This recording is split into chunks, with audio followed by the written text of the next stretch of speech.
로마서 1장 1절부터 15절 저랑 교독하도록 하겠습니다. 제가 먼저 합니다. 예수 그리스도의 종 바울은 사도로 부르심을 받아 하나님의 복음을 위하여 택정함을 입었으니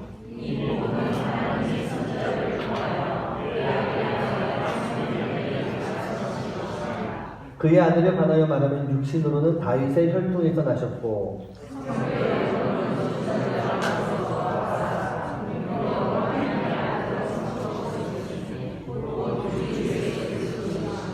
그로 말미암아 우리가 은혜와 사도의 직분을 받아 그의 이름을 위하여 모든 이방인 중에서 믿어 순종하게 하나니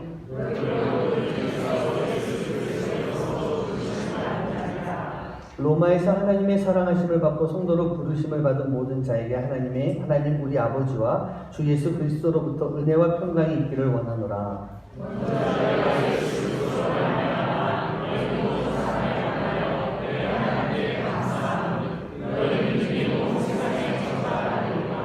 내가 그의 아들의 복음 안에서 내 심령으로 섬기는 하나님이 나의 증인이 되시거니와 항상 내 기도에 쉬지 않고 너희를 말하며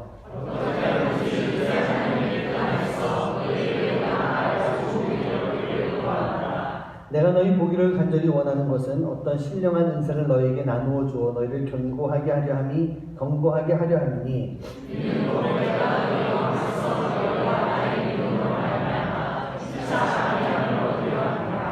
형제들아 내가 여러 번 너희에게 가고자 한 것을 너희가 모르기를 원하지 아니하노니 이는 너희 중에서도 다른 이방인 중에서와 같이 열매를 맺게 하려 함이로되 지금까지 길이 막혔도다.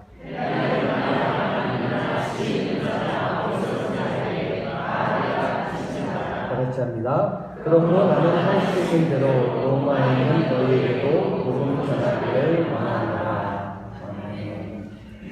개인적으로는 저랑 비슷한 말씀하시는 분들도 좀 봤는데 이 로마서 말씀이 좀 어렵습니다라고 하는 그런 이야기 하시는 분들이 계십니다. 전들 다르겠습니까? 저도 여러분들이랑 똑같습니다. 저도 이 로마서 말씀은 늘 참 귀한 말씀이다, 필요한 말씀이다, 너무 좋은 말씀이다. 너무 좋다 보니까 좀 어려웠나 봐요.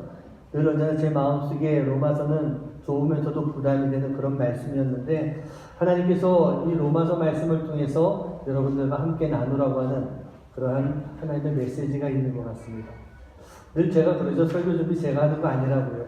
제가 설교하는 것도 아니고 하나님께서 여러분들에게 주시는 말씀을 제가 그냥 대신 전하는 그런 또 대신 준비하는 그런 시간을 지나갔는데 이 로마서 말씀을 자꾸 손에 이렇게 붙잡게 되더라고요. 그러면서 이 로마서 말씀을 함께 나누게 됐는데 이 로마서는요 저뿐만 아니라 여러분들 그리고 모든 기독교인들에게 있어서 너무나도 중요한 핵심되는 말씀이 이 로마서의 말씀 안에 다 들어가 있습니다. 그리고 이 로마서가 가지고 있는 영적인 파워, 영적인 힘이 분명히 있는 거예요. 그러다 보니까 이 로마서를 준비하면서 많은 기대도 좀 하게 됐습니다. 올 한 해 이 우리 교회 주제가 되는 이 거룩이라고 하는 것, 거룩과 이 로마서 말씀을 또 연결해 나가야 되는데 여러분 거룩이 뭐라고 그랬습니까?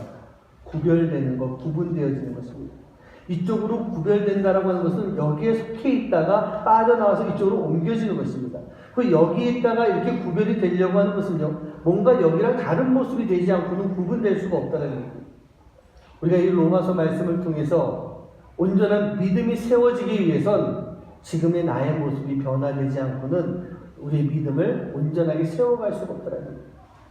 이 로마서 말씀이 바로 여러분들을 바꿔줄 수 있는, 어떻게 바꿀까요? 죄인인 우리에서 의인으로 바꿔줄 수 있어요. 죽음 가운데서 생명으로 바꿔줄 수가 있어야 되는 거예요.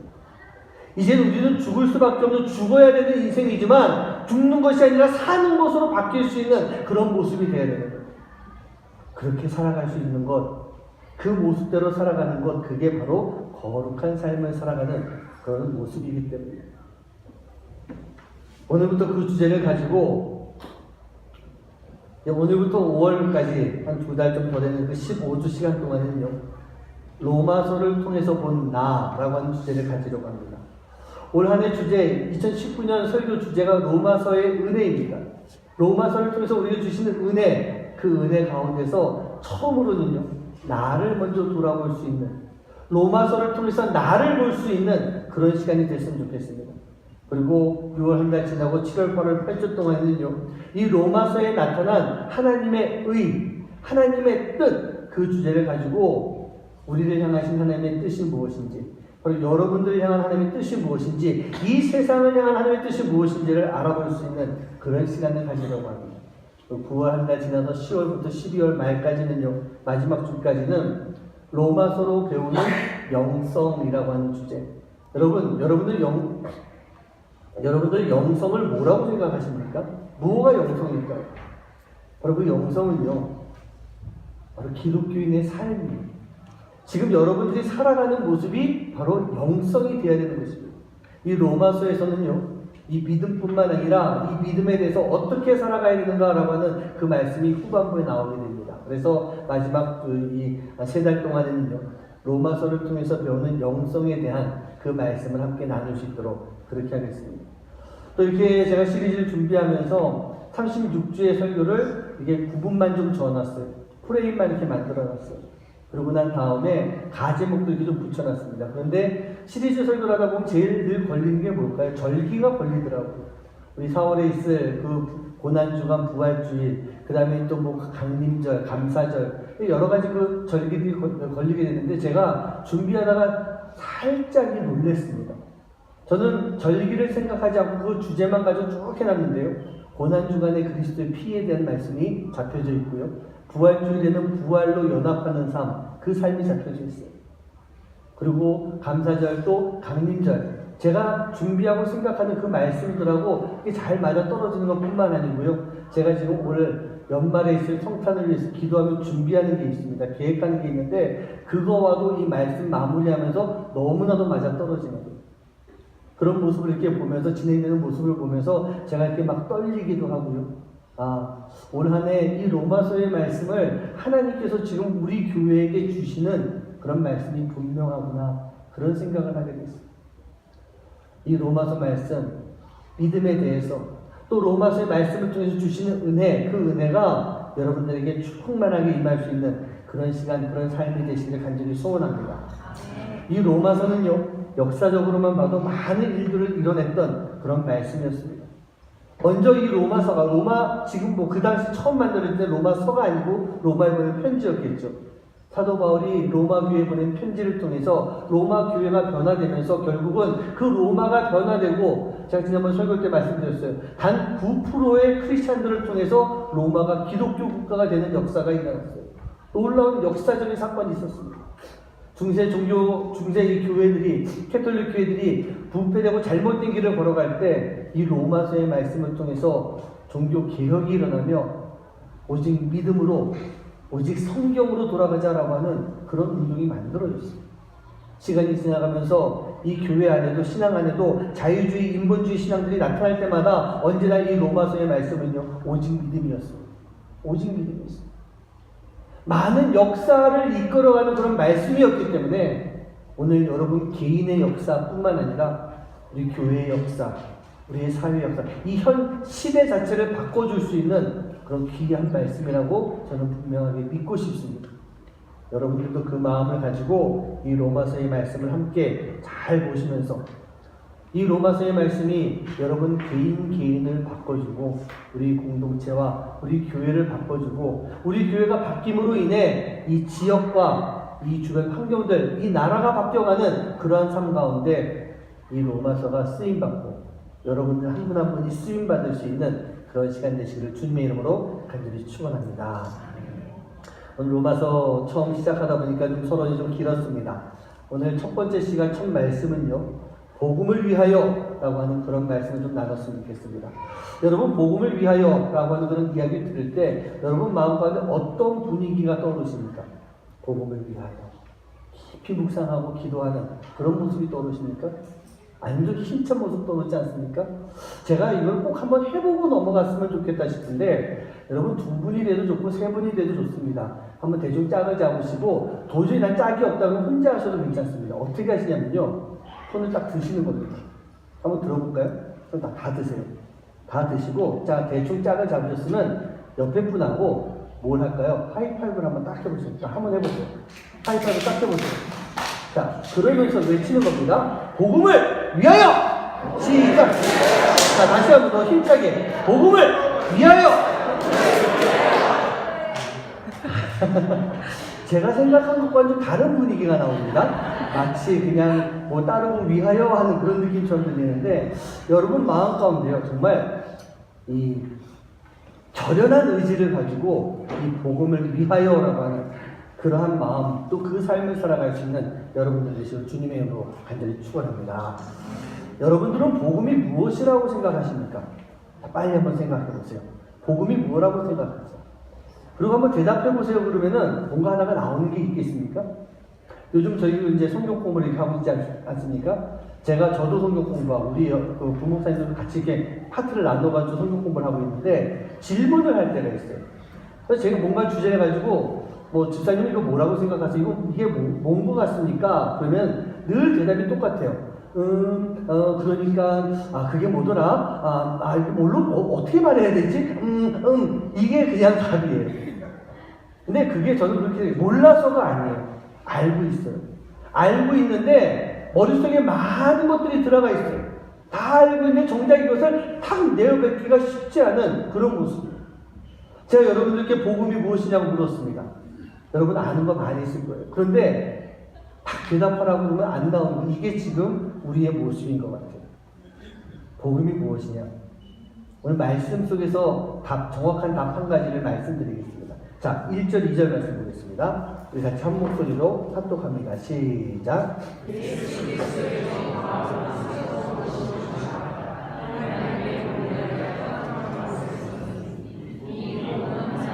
선지자들을 통하여 그의 아들에 관하여 성경에 미리 약속하신 것이다. 자, 1절은 살짝 넘어가고 이따가 말씀할 거고요. 2절 말씀 보니까 이 복음은 라고 하면서 하나님께서 선지자를 통하여 그의 아들에 관하여 성경에 이미 약속하신 것이다 라고 말씀하고 있어요. 하나님이 성경에 약속하셨어요. 뭐에 대해서? 그분의 아들에 대해서. 즉 복음이라고 하는 것은 예수 그리스도를 말하고 있는 거예요. 복음이 뭐라고요? 예수 그리스도. 성경이 이미 약속해서 우리에게 보여주시고 성경 말씀 속에서 우리에게 표현되고 나타났던 그 예수 그리스도 하나님의 아들, 그분이 바로 복음 그 자체라는 얘기예요. 그리고 그 예수님께서 우리를 위해서 십자가를 지시고 그 십자가에서 피를 흘리시고 죽으시고 부활하셔서 우리를 구원해 주셨다라고 하는 이 이야기, 이 소식이 바로 복음의 복된 소식인 것입니다. 제가 서두에서도 말씀드렸지만 죽음에서 생명으로 옮겨지는 거예요. 죄인에서 의인으로 옮겨지는 거예요. 그 가운데 예수 그리스도의 십자가가 있어요. 그 예수님의 그 십자가의 희생이 있고 죽음을 이기시고 살아나신 그 사건이 있기 때문에 그 사건을 통해서 바로 예수님이 복음 그 자체라는 얘기입니다. 그러니 여러분 이제 앞으로 어디 가셨어요? 누가 물어볼 거면 복음이 뭐예요? 그럼 예수님이십니다. 이렇게 대답을 먼저 하시면 돼요. 그게 무슨 말입니까? 예수님께서 우리를 위해서 십자가 지시고 우리를 구원해 주신 그 사건입니다. 그게 바로 복음입니다. 라고 여러분 이렇게 말씀하시면 어디 가서든 100점을 받을 수가 있는 거예요. 그렇습니다. 복음이라고 하는 것은 바로 예수님이세요. 그러면 그 예수님이 누구십니까? 우리 3절, 4절 말씀 볼까요? 같이 한번 읽어봅니다. 시작. 그의 아들을 관하여 말하면 육신으로는 다윗의 혈통에서 나셨고 성결의 영으로는 죽은 자들 가운데서 부활하사 능력으로 하나님의 아들로 선포되셨으니 곧 우리 주 예수 그리스도시다. 자, 그의 아들에 관해서 말하면 이라면서 예수님에 대해서 설명해 주십니다. 사도 바울이 지금 로마 교회에 이미 로마 교회도 예수님에 대해서 알고 있어요. 어떤 분인지 알고 있어요. 그런데 좀 더 정확하게 한번 짚어주는 거예요.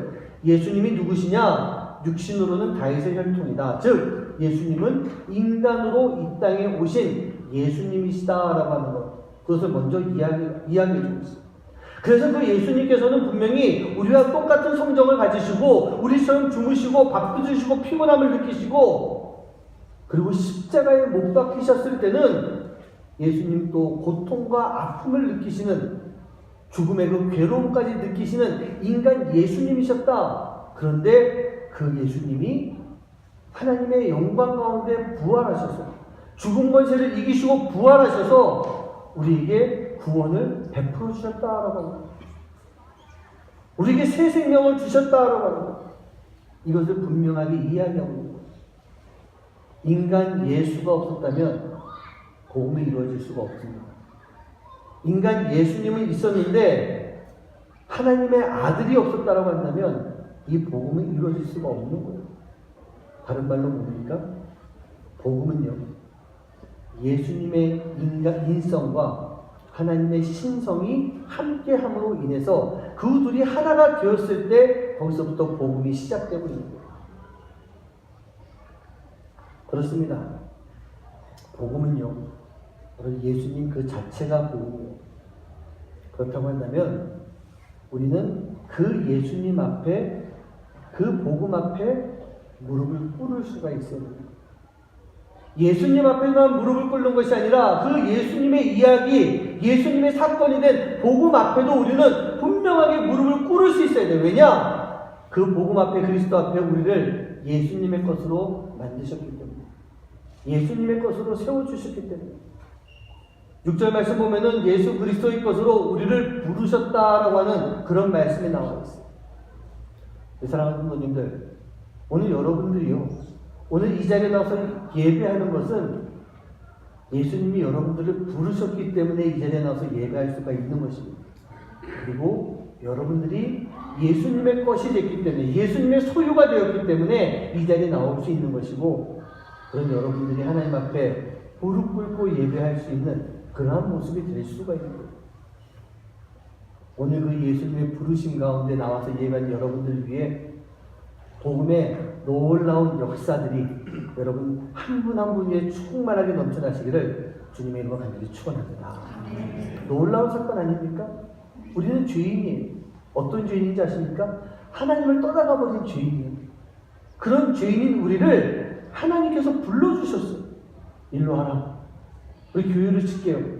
밖에 나가 있는데 하나님께서 교회로 불러주셨어요. 왜? 여러분 영혼을 구원해 주시기 위해서. 하나님을 배신하고 떠나간 배신자 영혼인데 그런 우리를 불러주셨으니까 얼마나 놀랐습니까? 그런데 또 불러주신 것뿐만 아니라 예수님을 통해서, 그의 희생을 통해서, 예수님의 보혈을 통해서 우리를 구원해 주셨다는 얘기예요. 이게 얼마나 놀라운 하나님의 은혜고 얼마나 놀라운 하나님의 사랑의 그 소식입니까? 그래서 우리는요, 그런 우리에게 생명을 주신 그 복음, 예수 그리스도 앞에 무릎을 꿇을 수 있는 그러한 삶이 분명히 되어야 되는 겁니다. 여러분들 예수님 앞에 지금 무릎 꿇고 계신 거 맞습니까? 제가 설교 준비하면서 저 자신에게 물어봤습니다. 예수님 앞에 무릎 꿇고 있는 것이 맞을까? 무릎을 꿇고 싶은 마음은 이 안에 가득합니다. 무릎을 꿇기도 합니다. 네, 여러분 무릎 꿇고 오래 못 계시죠? 저도 그 모습인 것 같아요. 아주 무릎 꿇고 있어야 되는데 내 안에 있는 교만이, 내 안에 있는 세상적인 마음이 꿇고 있는 무릎을 피게 만듭니다. 일어서게 만듭니다. 그리고 예수님이 아닌 다른 것을 바라보게 만드는 겁니다. 바로 사단이 내 믿음을 흔들고 있을 때, 우리의 믿음을 흔들고 있을 때 우리는 꿇은 무릎을 필 수밖에 없는 그런 모습이 되는 거예요. 우리는 변함없이 예수님 앞에 무릎을 꿇고 내가 주님을 따르고 섬기며 살아갈 수 있는 그런 삶의 모습이 되어야 될 줄 믿습니다. 그게 바로 복음 앞에 서 있는 우리의 자세입니다. 복음 앞에 서 있는 자세. 그렇다고 한다면 여러분, 우리가 복음 앞에 어떤 마음을 가지고 서 있어야 되겠습니까? 오늘 읽은 말씀 중에 저 뒤에 나와 있는 말씀입니다. 로마서 1장 14절 말씀인데 한번 같이 볼까요? 시작. 헬라인이나 어리석은 자에게 아내가 빚진 자라. 여러분, 이 말씀이 사울이 지금 내가 빚진 자다라고 하는데 그냥 헬라인, 야만인, 지혜 있는 자, 어리석은 자, 이 사람들에게 빚을 졌다라고 하는 그 말씀일까요? 맞긴 맞습니다. 그런데 이 사람들에게 그냥 그럼 어떤 빚이냐는 돈을 빌렸겠습니까? 뭐 땅을 가져왔을까요? 아니요. 사도 바울의 지금 마음은 뭐냐면 내 안에 복음이 있는데 이 복음이 바로 이 헬라인이나 야만인이나 지혜 있는 자나 지혜가 없는 사람들이거나 이 사람들에게 내가 복음을 전해야 되는 빛이 있다라고 하는 바로 그 말씀이에요. 예수 그리스도가 내 안에 오시면서 예수 그리스도의 역사를 통해서 하나님의 놀라운 은혜를 통해서 내가 구원받는 복을 받게 됐는데 그 복된 소식, 그 복음을 내가 전하지 않고는 견딜 수가 없다라고 하는 그 마음이었던 거예요. 여기 나오는 네 가지 부류의 사람은요, 그냥 이 사도 바울 주변에 있는 그런 사람들, 그 사람들만 말한 것이 아니었어요. 사도 바울은 분명히 유대인이었어요. 그 유대인인 사도 바울이 예수님을 만났어요. 예수님을 만나고 그 안에 복음이 들어오면서 그가 완전하게 변화가 되었어요.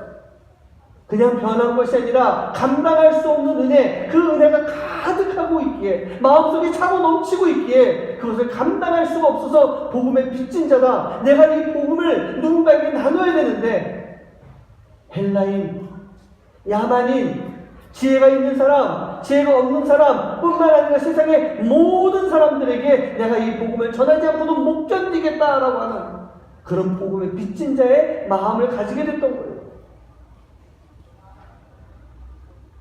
우리 사랑하는 성도님들, 여러분들은 어떤 사람입니까? 우리도 마찬가지로 사도 바울에게 그 이전의 사울과 같은 모습, 그 모습이 바로 우리의 모습. 사도 바울이 뭐라고 합니까? 자기 자신에 대해서 죄인 중에 괴수와 같다라고 하는 그런 이야기를 합니다. 내가 죄인 중에 괴수와 같은 사람. 그런데 그 안에 복음이 들어가고 나니까 사울이 바울이 되고 바울이 사도 역할을 감당하며 이 복음을 전하는 그 사명을 감당하는 사람으로 변화가 되었다는 얘기예요. 그리고 그는요, 그 복음의 빛을 가지고 세상 방방곡곡을 다니면서 주님의 복음을 전하는 그 사명을 감당했어요. 그게 빚진 자의 삶을 살아가는 모습이에요. 우리도 마찬가지 아닙니까? 우리도 빚진 자예요. 복음의 빚진 자예요. 예수님의 사랑의 빚진 자예요. 하나님의 은혜 가운데 빚진 자예요. 그렇다면 그 빚을 갚아야 됩니다. 채무가 있으면 채무는 갚아야 될 의무가 있습니다. 여러분들 중에서 돈을 빌리고도 안 갚는 사람이 있습니까? 돈을 빌리고도 마음 편안하게 안 갚고 살아갈 수 있는 그런 사람이 있습니까? 빚쟁이인데요? 우리에게 그 복음의 빚이 있다면 우리는 그 빚을 갚을 수 있는 삶, 그 삶을 반드시 살아가야 된다는 거예요.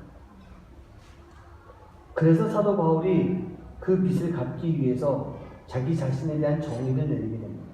내가 누구인가? 오늘 1절 말씀을 한번 같이 읽어볼까요? 시작. 예수 그리스도의 종 바울은 사도로 부르심을 받아 하나님의 복음을 위하여 특정함을 입었으니. 아멘. 여기서 자신을 이야기하는데 이 로마서 1장 1절 말씀뿐만 아니라 모든 서신서에는요, 이거와 비슷하게 자기에 대한 소개를 먼저 하게 됩니다. 자기를 그리스도의 종이라고, 그리스도의 사도로, 하나님의 사도로 부름받았다라고 하는 이 이야기가 모든 서신서에는 다 들어가 있어요. 비슷하게 들어가 있어요. 물론 성경 연구학자들은 그런 얘기합니다. 이 말씀을 두고 사도 바울이 다른 예수님의 제자들이나 그 사도들로부터 정통성을 인정받지 못하고 있기 때문에 자기 스스로가 자기 자신을 세워나가는 그런 인사다, 그런 말이다, 그렇게 표현하기도 합니다. 뭐 성경 연구니까 그렇다고 뭐 치자고 맞는 말일 겁니다. 그런데 지금은 우리가 그런 인간적인 생각은 좀 내려놓고요, 말씀 그대로 한번 좀 봤으면 좋겠어요. 바울이 스스로 종이라고 하고 사도라고 부르고 있습니다. 그리고 또 한 가지는 뭐냐, 그 뒤에 복음을 위해서 택정함을 입었다라고 하는 그런 말씀을 하고 있어요. 여기서 이 택정함이라고 하는 단어는 헬라어로 아포리조라고 하는 그런 단어입니다. 바로 한쪽으로 구분하여 모아놓다, 한쪽으로 구분해서 여기다가 비치해 둔다라고 하는 그런 뜻이에요. 즉 하나님께서 이 바울을요, 하나님의 그 복음을 위해서 한쪽으로 선별해서 이쪽에다 구분을 해놨다는 얘기예요.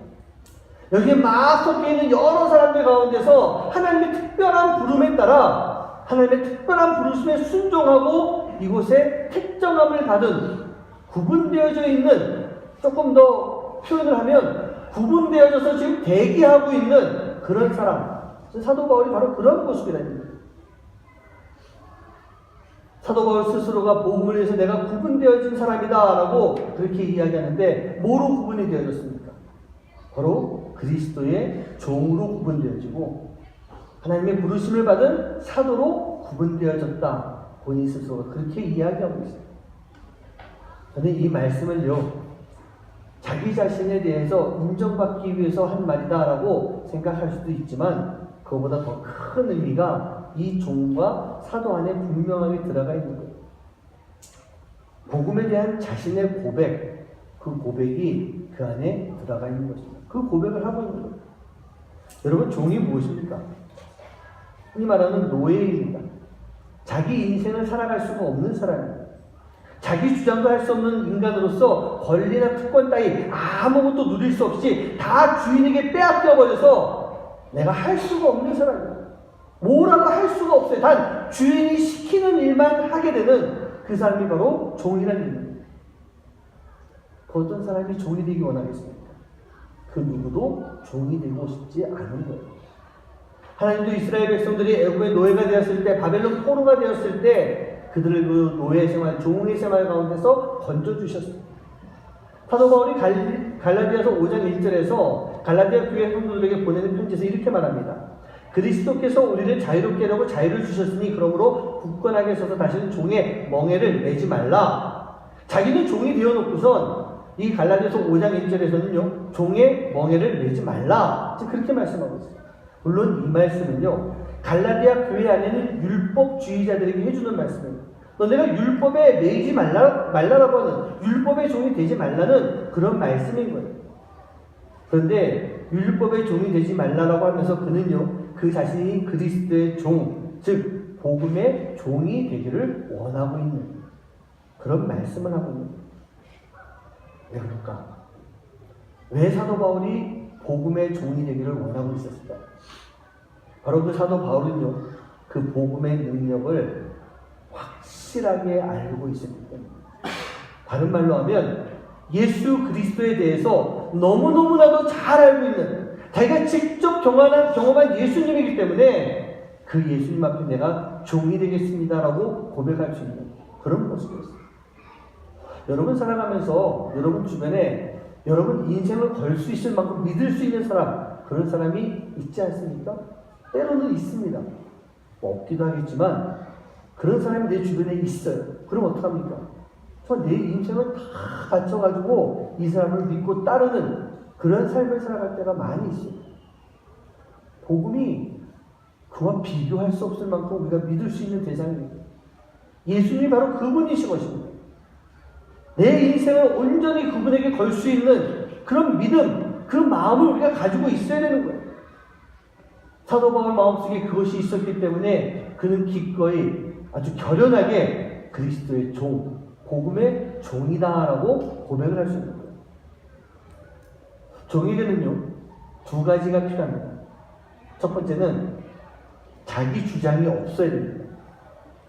종이 주인 앞에서 자기 주장을 마음껏 펼치고 이야기할 수 있겠죠. 해도 됩니다. 하지만 주인의 뜻에는 무조건 순종해야 돼요. 주인이 NO 하는데 그 주장을 펼쳐나갈 수 없는 것, 그게 종의 위치라는 거예요. 그 둘째는요, 주인의 주인 되심을 온전하게 인정해야 돼요. 사도 바울은 바로 그러한 삶을 살았던 거예요. 그리스도의 종이 되어서 예수님이 하라고 하시는 대로, 하나님이 뜻하시는 대로 온전하게 100% 순종하며 살았던 거예요. 그 뜻을 거스르는 그 일이 절대로 없었다는 거예요. 악어굴자 빈들이라 할지라도 가시밭길이라 할지라도 네가 여기를 맨발로 걸어가야 된다라고 할지라도 바울은 그러한 삶을, 그러한 모습을 가지고 있었던 거예요. 그리고 그의 삶의 전부가 되신, 전부인 주인 되신 예수님, 그 예수님을 위해서 자기 자신을 다 버리고 예수님을 나의 주로 자신의 일생의 전부로 여기고 살아가는 그런 모습일 거예요. 우리 사랑하는 부모님들, 바울은요, 복음 앞에 무릎을 꿇은 사람이에요. 믿으십니까? 여러분들도 바울과 같이 복음 앞에, 예수님 앞에 무릎을 꿇을 수 있는 삶, 그 믿음의 삶을 살아갈 수 있는 여러분 한 분 한 분 되시기를 주님의 이름으로 반드시 축원합니다. 두 번째로 바울은요, 자신을 사도다라고 이렇게 표현하고 있습니다. 그렇게 고백합니다. 대부분 서신에서 보면은 종이란 말은 좀 가끔 빠질 때가 있습니다. 그런데 제가 찾아보니까 한 군데나 빼고는 다 사도라고 하는 말을 반드시 집어넣었더라고요.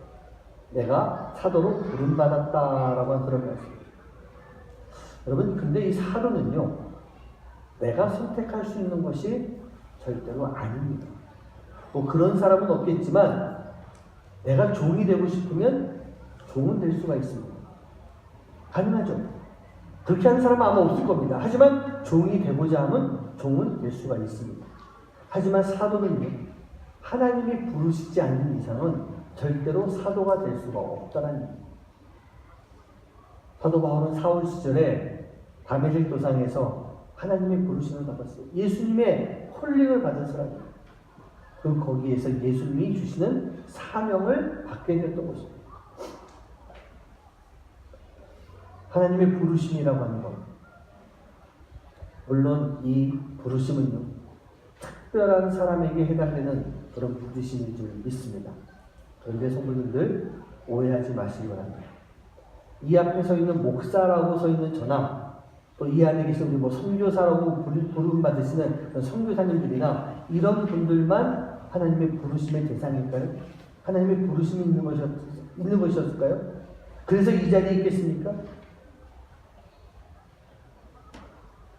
하나님의 부르심이라고 하는 것은요, 저뿐만 아니라 선교사님들뿐만 아니라 여러분 모두에게도 동일하게 있는 그런 부르심일 줄 믿습니다.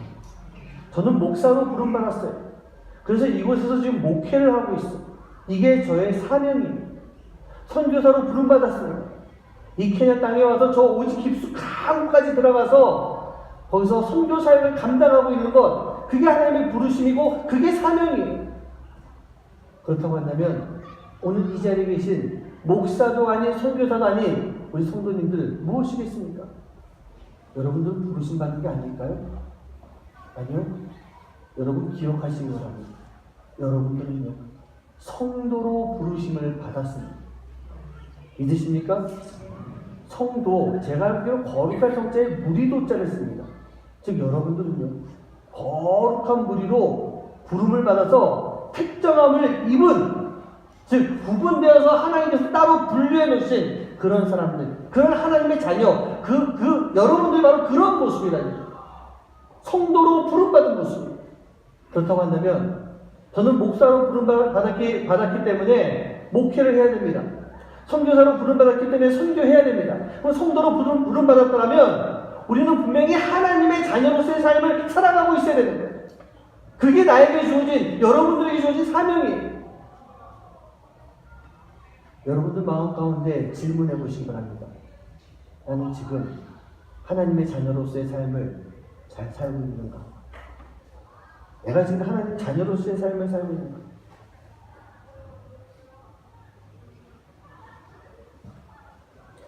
여기 계신 모든 성도님들 보고 케냐 땅에 살고 있으니 여러분 다 선교지로 나가십시오. 이게 하나님의 부르심이고 사명입니다. 라고 저는 절대로 말하지 않습니다.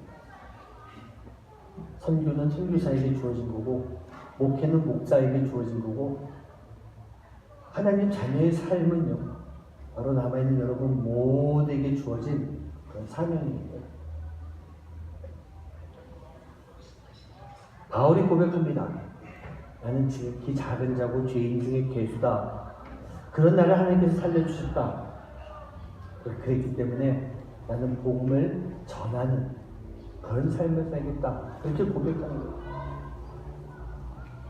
사도 바울과 똑같은 고백은 아니라 할지라도 여러분들이 하나님의 자녀로서 부름받은 것을 깨닫고 그 믿음을 가지고 있다면 여러분들에게 주어진 성도의 삶을 살기 위해서 우리는 우리의 고백이 있어야 되는 거예요. 우리 마음에 결단이 있어야 되는 거예요.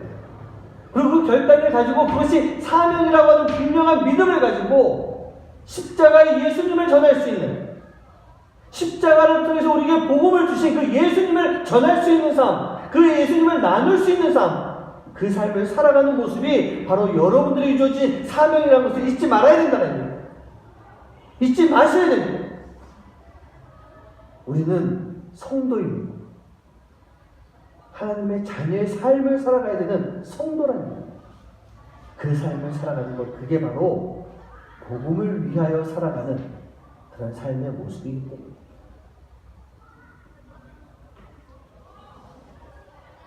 사랑하는 성도님들, 사도 바울은요, 자신이 예수님을 만나고 그 안에 복음이 들어왔을 때 자신의 모든 것들을 다 버리고 내려놨습니다. 무엇을 위해서요? 이 복음을 위해서. 그 사명을 감당하기 위해서. 이제 여러분 마음 가운데 주어진 그 사명을 깨달았다고 한다면 그 사명을 위해서요. 그 사명이 해가 되고 방해가 되고 그 길로 가지 못하게 막고 있는 그런 것이 있다고 한다면 여러분 내려놔야 됩니다. 버려야 됩니다. 사도 바울은 다 버렸어요. 뭘 버렸습니까? 그가 가지고 있는 학식을 버렸어요. 학벌도 버렸습니다. 세상의 지식도 경험도 다 버렸습니다. 그리고 저 찬란해 보이는 미래까지도 그도 다 버렸어요. 그렇게 했을 때 하나님께서는요, 참 놀라운 것은 하나님은 바울이 버린 것을 그냥 버리지 않고 바울이 버린 것을 가지고 바울을 바울로 만들어가는 그 모습을 보여줬어요. 사도 바울이 로마서를 비롯한 이 모든 서신서 그냥 썼겠습니까? 바울이 가지고 있었던 학식이 있었고 지식이 있었고 지혜가 있었고 경험이 있었기 때문에 그는 이 모든 서신서를 하나님이 주시는 감동으로 써나갈 수가 있었던 거예요. 바로 바울을 그렇게 만들었던 것입니다. 저는 여러분들도 마찬가지일 것 같아요. 여기 계신 선교사님들이나 성도님들이나 다 마찬가지입니다. 복음을 위해서 여러분들이 포기하고 내려놓는 것 아까워하지 마시기 바랍니다. 그러면 하나님은 분명히 그것을 가지고 여러분들에게 사명을 주시고 여러분들이 사명을 이뤄가는데 여러분들이 포기한 것들을 사용하신 놀라운 역사를 보여주실 겁니다. 사랑하는 분들, 복음을 위해서요, 아무것도 가지지 않는 종이 되시기 바랍니다. 그리고 아무것도 가지지 않는 종이 됐을 때 여러분들은 하나님의 부르심을 받을 수 있고요. 그 부르심 가운데 하나님이 주시는 사명을 가지고 살아갈 수 있는 그런 삶의 모습이 될 줄 믿습니다. 그렇게 살아가는 것, 그게 바로 복음을 위해서 살아가는 그런 삶의 모습이고 그 삶을 살아갈 때 여러분들이 진정 하나님이 가장 기뻐하시는 삶, 하나님의 자녀의 삶을 살아갈 수 있는 그런 모습이 되는 거예요. 내가 하나님 앞에 결단했으면 좋겠습니다. 주님, 내가 여기 있습니다. 나를 보내주시고 나를 써주시옵소서. 내가 가지고 있는 것 모두 다 주님 앞에 드리겠습니다. 주님 받아주시옵소서. 이 고백이 여러분들의 진정한 고백이 되고 결단이 되고 이 고백이 바로 여러분의 삶을 바꿔나갈 수 있는 진정 복음을 위해서 살아갈 수 있는 그런 삶으로 변화시키는 그런 모습들이 간절히 소원합니다. 이렇게 찬양하시면서 마음에 결단하시고 준비하신 예물 하나님 앞에 드리도록 하시겠습니다.